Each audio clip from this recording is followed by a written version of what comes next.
I quit coffee 2.5 years ago, and it massively improved the quality of my life. So many of us rely on coffee just to feel normal. Now, the question is that bad? Well, there's so much that you probably don't know about how caffeine affects your day-to-day, what it's doing inside your body, how it might be dysregulating your nervous system, and how it's actually inhibiting your productivity and your creativity despite the contrary belief. Yeah, it is actually very unnecessary, and you will see why in this video. Now, most of us assume that coffee gives us energy, but it's actually just borrowing it from tomorrow, which never works out in the long run. So we're going to dive into all of this today. And if you are a regular caffeine consumer, you really have to listen to this because I have a feeling it might be quite surprising. I will also give you some tips on how to quit coffee or caffeine in general. And if you're not ready to give it up just yet, I will share with you how to keep drinking coffee without the side effects. Now, I'm not going to shame you for consuming coffee, but I will give you some insights and recommendations that will change your life. Okay, so coffee is the most acceptable drug in the world. 90% of adults worldwide consume caffeine daily, making it the most popular psychoactive substance, which really is crazy if you think about it, because yeah, the coffee plant really won. Now, I work with a lot of clients who have seen other therapists and doctors before for, panic attacks and anxiety and all sorts of issues like digestive issues, sleep issues, and no one ever asked them how much coffee they drink every day. But when we then start eliminating or reducing their caffeine intake, I usually see incredible shifts within a week simply because their adrenals are getting a break from the daily stimulation. So why did I quit caffeine? Well, I loved it. I truly loved my coffee. I usually would have maybe 1 or 2 cups a day. I didn't think I had any issues with it, just like so many of us. I was like, nope, I'm good. I could quit at any point. And so when I did want to quit, it was really more of an experiment. I just felt like it would be a good idea to try it out, to do a bit of a, 30-day challenge or something. And I asked my wife and I said, hey, shall we do it just to see what it's like without coffee? Life without coffee.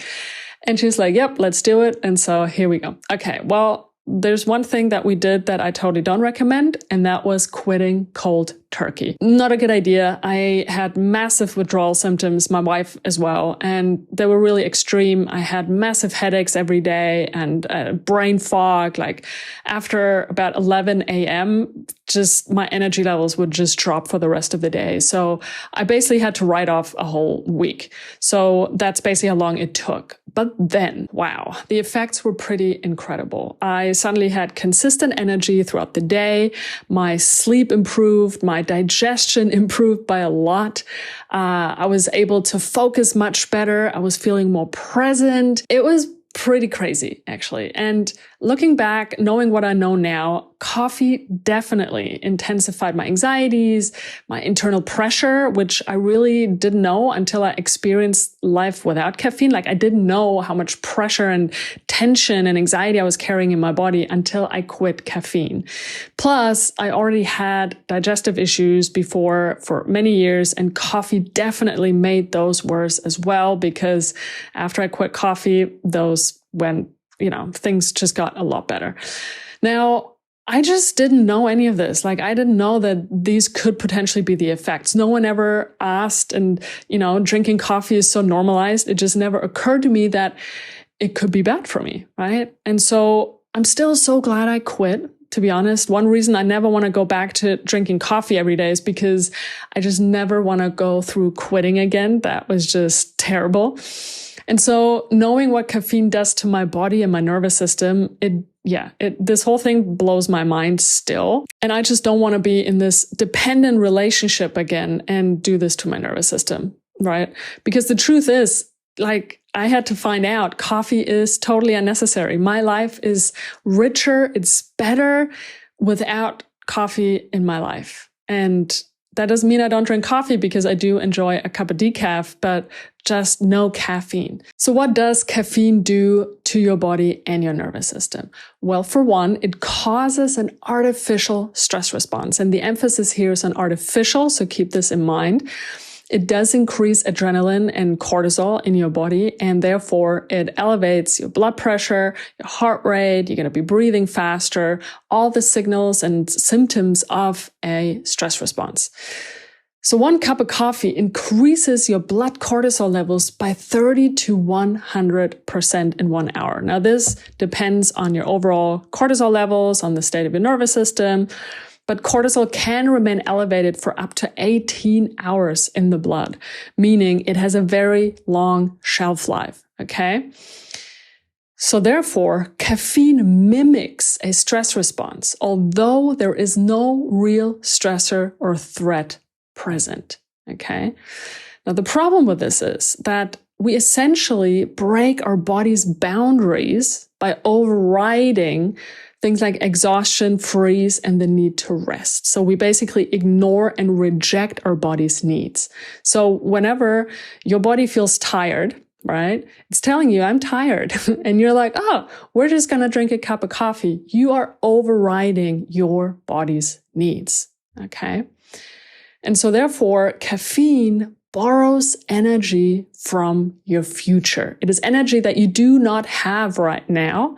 And so you're borrowing it, okay? You're creating it artificially. And that allows you also to break your ties to the rhythms of the sun. Now, what does that mean? Well, we can get up earlier, right? And then push our bodies, activate our bodies with caffeine, even though the sun might not be up yet, okay?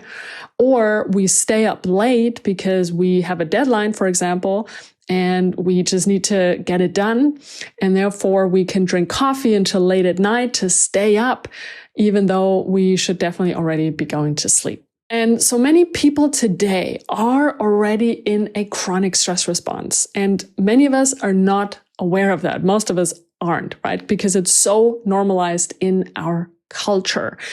And therefore, coffee can exacerbate an already stressed body. So if you're already experiencing a lot of stress, you're really busy, maybe you have all sorts of symptoms going on, like panic attacks, sleep issues, anxiety, dysregulated nervous system, overall digestive issues, your daily coffee can make these worse. Now let's look at blood cortisol levels over 24 hours. Okay, so you see here that our cortisol levels, they spike in the morning. Okay, and they do this for all of us. This is a very natural response in our bodies, because this way we actually wake up and then we get out of bed and we're ready to start the day and get going and get active. Okay, this is what nature wants. We want these elevated cortisol levels that eventually then drop off, right? And then they decrease as the day goes on, and they're very low when we're asleep. And then the next morning, again, cortisol levels rise, we wake up, we get out of bed, start the day. Okay, this is what happens. So now when we have a dysregulated nervous system, we might already be producing more cortisol than what we should be producing. Okay, this is this yellow line here. Okay, and the blue line here actually is what I would consider burnout. So if someone is experiencing burnout, chronic fatigue, right, there might actually be a decreased level of cortisol production in the body. But usually that happens because we've been producing so much cortisol, we've been chronically stressed for so long that eventually our body breaks down, okay? And then we end up in chronic fatigue, burnout, and whatnot. But what's important to see here is, so let's say we have an already dysregulated nervous system, and we then drink caffeine early in the morning, right? We wake up, we drink coffee. Our natural cortisol levels are already elevated, and then we drink caffeine. So then what happens? Our cortisol levels rise even more and stay elevated for the rest of the day, because remember, cortisol's or caffeine's shelf life is about 18 hours. Okay, that also means that our cortisol levels will be raised for about 18 hours. And high cortisol levels, they can mess with basically everything and all the systems in your body. When it stays too high for too long, it really starts to wreak havoc in our bodies, especially for those of us that are chronically dysregulated or experiencing chronic stress. And as I said, most of us don't even notice that that's what's going on because it's so normalized. We might be experiencing, anxiety, brain fog, reactivity. So we just get frustrated, angry a lot. Your sleep might be compromised, right? You might feel really wired at night, struggle to sleep through the night, exhausted in the morning. Your metabolism might be totally out of whack. You might be struggling with gaining weight. Maybe you have blood sugar crashes, sugar cravings. It also impacts your heart and immune system. You might have inflammation, all sorts of things, and also your hormone levels, right? So maybe you're experiencing fertility issues, low libido, PMS, and so on and so forth. So cortisol affects many, many systems in our bodies. So when we mess with cortisol, we mess with all of our systems. Once again, if you're already in an hyperactivated state, okay, you're dealing with overwhelm, nervousness, poor sleep, high anxiety, healing from trauma maybe, or any sort of chronic health issues and chronic pain. Caffeine sort of stacks more activation onto an already overloaded system, right? So if you look again here, the yellow is an already overloaded system and caffeine just stacks itself on top, okay? And so caffeine will most likely heighten those symptoms. Now, many people, they drink coffee to focus better, right? And it's important to know, though, that the clarity from caffeine, it often mirrors hypervigilance, which is not necessarily focus, but really a survival state sharpness, okay? Yes, caffeine increases activity in the brain and nervous system, and it does make us more alert. Yes, definitely. But that clarity it's not natural clarity, right? It's not a natural activity. It is simulated, essentially, right? It mimics a stress response. And that's why we're actually experiencing focus, but it's really hypervigilance in a way. So the downside is that coffee means it's a whole body stimulation. It's not just brain targeted. So if we drink coffee because we want to focus better, well, it doesn't just affect our focus, it also affects our adrenals, our hormones, our gut, our heart, right? They all get hit. And here's an image, a diagram just showing you all the systems that are affected by caffeine, right? Our brains, our breath, we have to pee more, right? Our hormones and blood sugar levels, digestion, our blood vessels constrict, like it affects everything. And so if you're struggling with freeze or depression or ADHD, yes, caffeine might be really attractive as a means to help you temporarily push through or focus better, but these are already dysregulated states, and so caffeine dysregulates you even more, okay? ADHD, depression, freeze, they're all dysregulated states. And so usually by consuming caffeine, they usually get worse. And here's the thing, most of us, we don't need more sympathetic activity in our systems. We need more parasympathetic activity, especially if you are already wired, adrenalized, or you're recovering from trauma, you're having anxiety and whatnot. Caffeine might be reinforcing dysregulation more than it is helping. And many of us don't even realize. Like I did not realize this for many, many years. And I see this with so many of my clients. And so to recover from chronic stress and trauma, our body, it needs to come out of fight or flight and actually go into repair and rest, into parasympathetic mode, which is really hard to do when we're pumping caffeine into our veins every single day. And you might think it's just 1 cup of coffee. Well, it is just 1 cup of coffee, and it's not just 1 cup of coffee, because that's what I used to do. I only had 1 cup of coffee and I would think, not a big deal, right? It's just 1 cup per day. But actually it is a very big deal because it's every single day. And because the shelf life of caffeine and therefore the increased levels of cortisol are very, very long. Okay, just a quick look here at the Seesaw of Stimulation. Basically, this reflects a day in the life of your nervous system. Okay, so down here, the lower part is the parasympathetic response, and we have the sympathetic response, fight or flight, and up here we have hyperarousal. The yellow line here is sleep, and the pink line here is the level of activation in your nervous system. And so, we're sleeping, and then we wake up, and things already kick off, like checking our messages, checking our emails, and then we have our coffee, and so on and so forth. And there's meetings in the afternoon at work, and then maybe we have an argument with our partner via WhatsApp, and our activity in our nervous system spikes. We go a little bit into hyperarousal, and so on and so forth. We come home, we have dinner, we watch Netflix, we might drink a glass of wine or maybe a beer, and then we go to sleep. And we try to go to sleep. We struggle to go to sleep. Many of us do.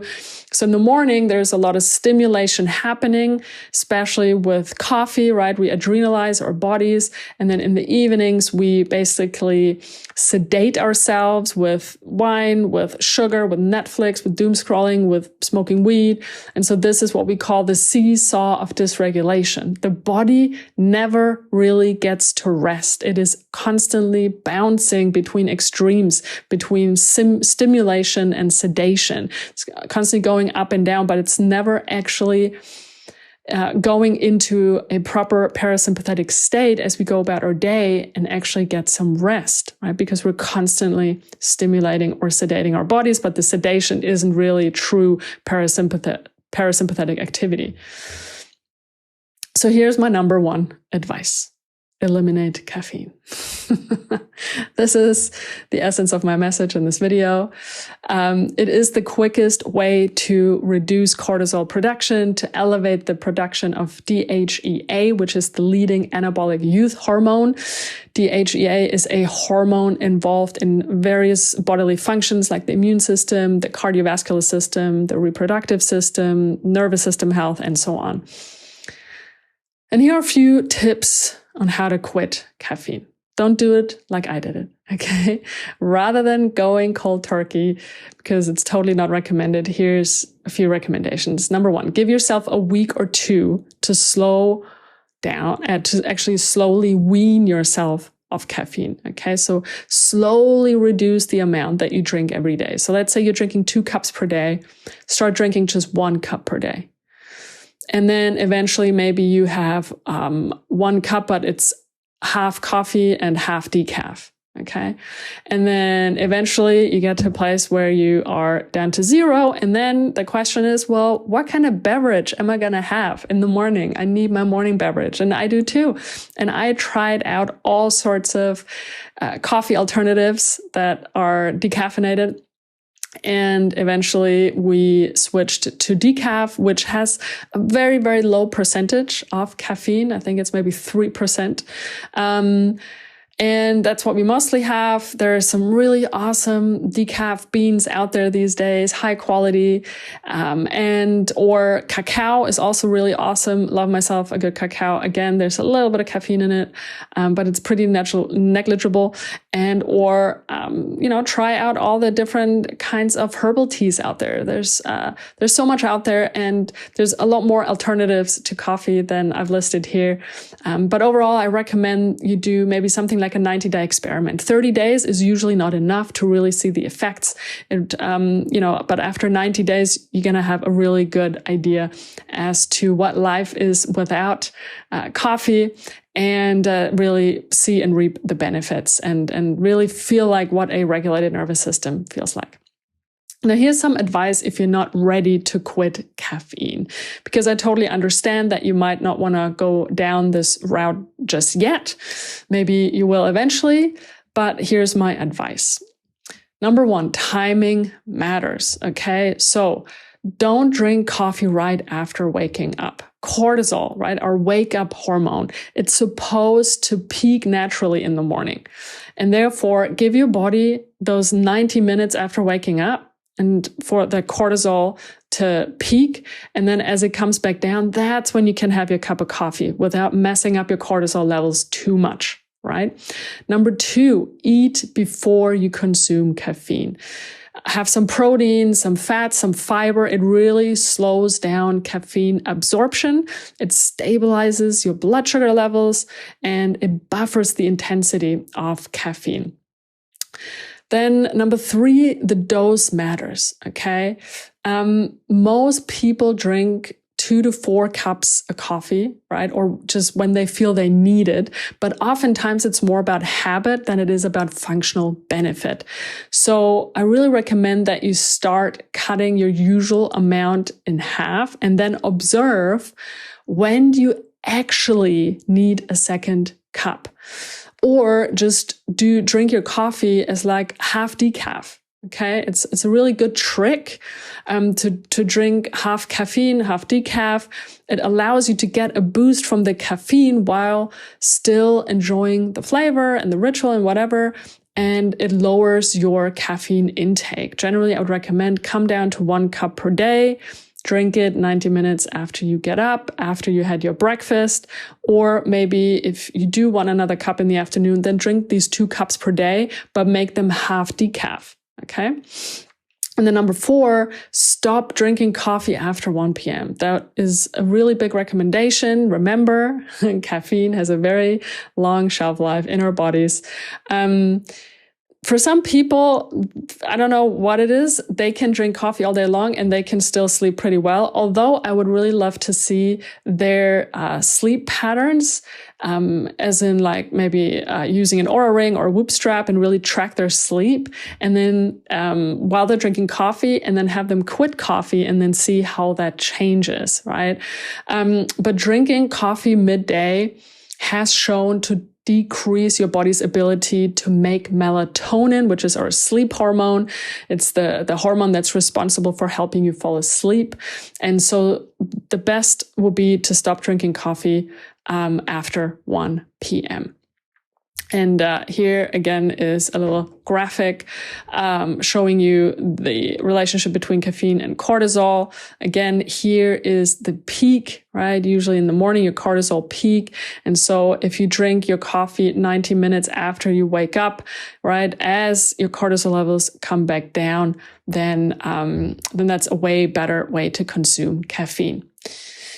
All right, now here, this is really important, and I'd really like you to take the time to reflect on these questions. At best, you maybe sit down and journal on them.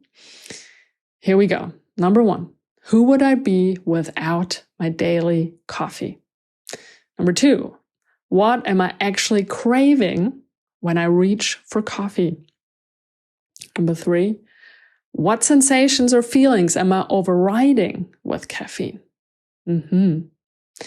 Number 4, what would happen if I allowed myself to fully feel the tiredness? That's a big one for many of us. Number 5, what belief do I carry about productivity that makes coffee necessary? Number 6, what parts of me feel unsafe slowing down? Number 7, am I in relationship with coffee or independency? And last question, number 8, what fear arises when I imagine a week without caffeine? There's some shadow work for you. And I'd love to hear your thoughts on all things coffee, caffeine, and I would love to read them. So drop them below this video in the comments. Let's talk about it. Don't be shy, no shame. And with this, I hope you learned something. Take care, and I'll see you soon. Bye.